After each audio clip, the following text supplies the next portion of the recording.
அதாவது தேர்தல் நெருங்கும் போது விஜய் தலைமையில் ஒரு அணி உருவாகுவதற்கு வாய்ப்பு இருக்கு. அதில் எந்த மாற்றமும் இல்லை. நம்ம ஏற்கனவே பலமுறை சொன்னதுதான். இன்றைக்கு திமுகவுடைய தோழமை கட்சிகளா காட்டிக்கொள்கிற இப்போ இடதுசாரிகள், விடுதலை சிறுத்தைகள் போன்ற கட்சிகளுக்கு கடைசி நேரத்தில் தொகுதி பங்கீட்டில் ஏதாவது அதிருப்தி ஏற்பட்டிருக்கும் பட்சம் கண்டிப்பாக அவர்கள் விஜயை தேடி வருவதற்கு வாய்ப்பு இருக்கு. முன்ன பார்த்தீங்கன்னா திமுக அதிமுகன்னு 2 கூட்டணி தான். அப்போ திமுகவில் நமக்கு உரிய மரியாதை, இடம், நோட்டு, சீட்டு எதுவுமே கிடைக்கல அப்படின்னா அதிமுகவை நோக்கி தான் போயாகணும். அதுதான் வழக்கம். ஆனால் இந்த முறை பார்த்தீங்கன்னா அதிமுக கூட்டணியில் பாஜக இருப்பதால் இவங்களால அந்த கூட்டணிக்கு போக முடியாது. அப்போ இவங்களுக்கு வேறு போக்கிடம் அப்படிங்கிறது பார்த்தீங்கன்னா தாவேகா தான்.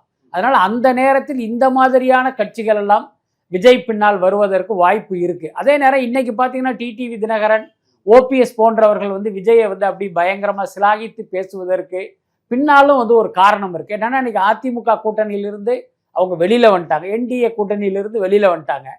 அதே நேரம் திமுகவுக்கும் போக முடியாது, சீமான் பின்னாலையும் போக முடியாது. அப்போ இவர்களுக்கான போக்கிடம்ங்கிறதும் இன்றைய தேதியில் பார்த்தீங்கன்னா தாவேகா தான். அது அவங்களுக்கும் தெரியுது.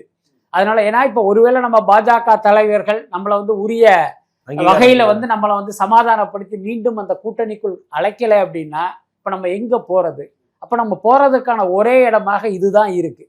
இந்த கூட்டணி பின்னால் விஜய் பின்னால் போனால் மட்டும்தான் அவர்கள் மீது எந்த விமர்சனமும் வராது.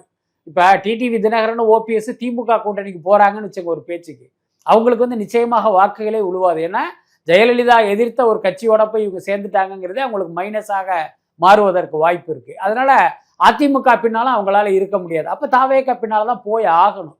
ஸோ அந்த அடிப்படையில் தான் இன்னைக்கு விஜய் பின்னால் போனால் என்ன தப்பு, விஜய்க்கு மக்கள் செல்வாக்கு இருக்கு, விஜய்க்கு அந்த மாதிரி ஒரு தாக்கத்தை ஏற்படுத்துவார் அப்படின்னு ஒரு பாசிட்டிவா விஜயை பற்றி பேச